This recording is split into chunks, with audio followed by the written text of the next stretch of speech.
আৰু আপোনালোকে যে এই গাঁওখন যে দেখিছে আৰু এই গাঁওখন মানে বহুত ডাঙৰ গাঁও এখন। ৰাস্তা এইপাৰে যিমান মানুহ আছে আগতে কোনডোখৰত আছিলে মই আপোনালোকক তাকে দেখুৱাবলৈ গৈ আছোঁ। মানে আপোনালোকক আজি একদম 100 বছৰীয়া পুৰণা মানে ঠাই এডোখৰলৈ লৈ যাম। তেতিয়াহ'লে ব'লক আৰু তালৈকে গৈ থাকোঁ আৰু আশা কৰোঁ ভিডিঅ'টো চাই আপোনালোকে সকলোৱে ভাল পাব।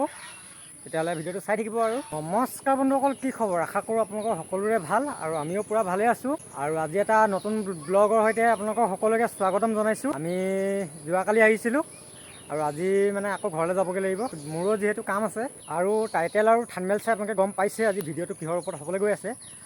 আৰু তেতিয়াহ'লে এতিয়া ডাইৰেক্ট আৰু গৈ আছোঁ আপোনালোকক দেখুৱাবলৈ। আৰু 100 বছৰীয়া পুৰণি এখন গাঁও আছিলে আৰু এতিয়া তালৈকে গৈ আছোঁ আপোনালোকক দেখুৱাবলৈ। সেই গাঁওখন এতিয়া নোহোৱা হৈ গ'ল।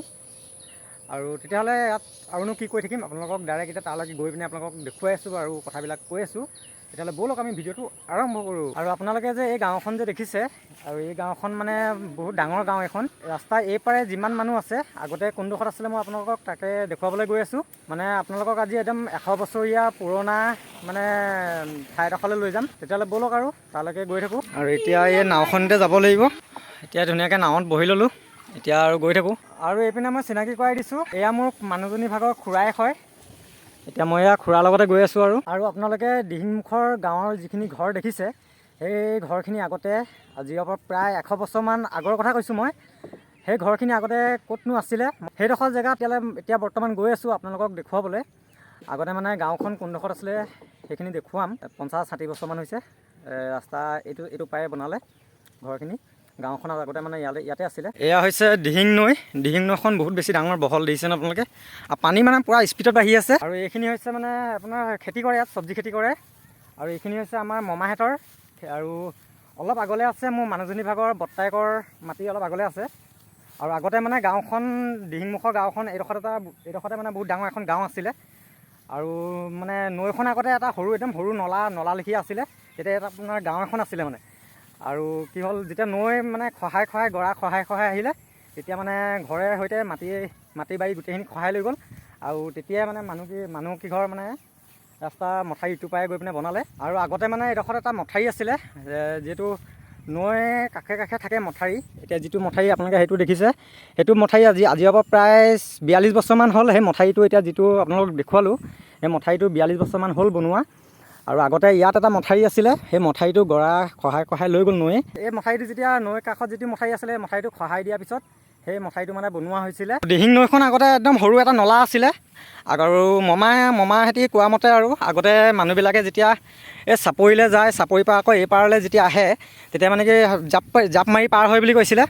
আৰু এতিয়াতো জাপ মাৰি পাৰ হ'ব নোৱাৰে, বহুত ডাঙৰ বহল হৈ গ'ল গৰা খহাই দেখিছেনে? অলপ দেখুৱাই দিছোঁ। আৰু মই যিখিনি মানে সুধি মেলি মই যিখিনি কথা জানিবলৈ পাইছোঁ মই সেইখিনিয়ে আপোনালোকৰ আগত দাঙি ধৰিছোঁ আৰু কথাবিলাক। আৰু দুই এটাৰ মাজতে হয়তো ভুল হ'বও পাৰে। মই এইটো কোৱা নাই যে গোটেইখিনি কথা একদম সঁচা হ'ব বুলি। হয়তো দুটা এটা কথা হয়তো ভুল হ'বও পাৰে। আৰু আপোনালোকক আৰু এটা কথা কওঁ, আৰু আপোনালোকে যদি ভাবিছে এই গাঁওখনলৈ ফুৰিবলৈ আহিম বুলি, আৰু আপোনালোকে আহিবও পাৰে।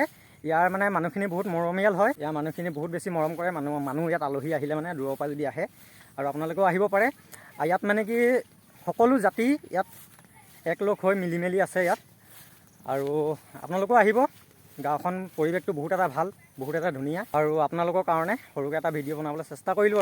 আৰু এতিয়া ইয়াৰ পৰা ওলাই যাওঁ। আৰু ইয়াত বহুত সময় ৰখিলোঁ। আৰু এটা কথা কওঁ আপোনালোকক, মই ক'বলৈ পাহৰিলোঁ। নৈৰ কাষত যিটো আগতে মথাউৰি আছিলে, যিহৰ পৰা প্ৰায় 100 বছৰ আগত পুৰণি, সেই মথাউৰিটো মানে গোটেইখিনি খহাই লৈ গ'ল। আৰু অলপ আগলৈ মানে বৰ বেছি আগলৈ নহয়, ইয়াৰ পৰা 1 কিলোমিটাৰ 1.5 কিলোমিটাৰমান হ'ব। আৰু সেই দেশত মানে মুছলমান 3 ঘৰ মানুহ আছে, এতিয়াও আছে। এই গাঁওখনত আৰু এটা কথা কওঁ, এই গাঁওখনত মানে 3 ঘৰ মুছলমান মানুহ আছে। আৰু সেই 3 ঘৰ মানুহ বহুত বছৰৰ পৰা আছে, জন্ম ইয়াতে বাৰু। আৰু মানে সেইডোখৰতে আপোনাৰ মথাউৰিটো অলপ আছে, বেছি নহয়। মানে 3 ঘৰ মানুহ বহি আছে সেইডোখৰত, বৰ বেছি ডাঙৰ নহয়, সৰুকৈ। আৰু সেইডোখৰ এতিয়ালৈকে খহাই নিয়া নাই, সেইডোখৰ এতিয়াও আছে। আৰু সেইডোখৰ বাৰু আপোনালোকক দেখুৱাব নোৱাৰিম, আপোনালোকে বেয়া নাপাব। আৰু মোৰ যিহেতু দেৰি হৈছে, মই এতিয়া পটাপট গৈ পিনে গা পা ধুই ওলাবগৈ লাগিব। আৰু এইবিলাক চব গোটেইখিনি চাংঘৰ এইখিনি। আৰু ইয়াত যিহেতু পানী বেছি হয়, পানী বেছি হোৱাৰ কাৰণে চাংঘৰ বনাই লৈছে ধুনীয়াকৈ। আৰু মোৰো মানে চাংঘৰত থাকি কিবা এটা ভাল লাগে। মই চাংঘৰবিলাকত গৈছোঁ মানুহবিলাকৰ ঘৰৰ ভিতৰলৈ গৈছোঁ। থাকি কিবা এটা ভালেই লাগে বাৰু, বেয়া নালাগে।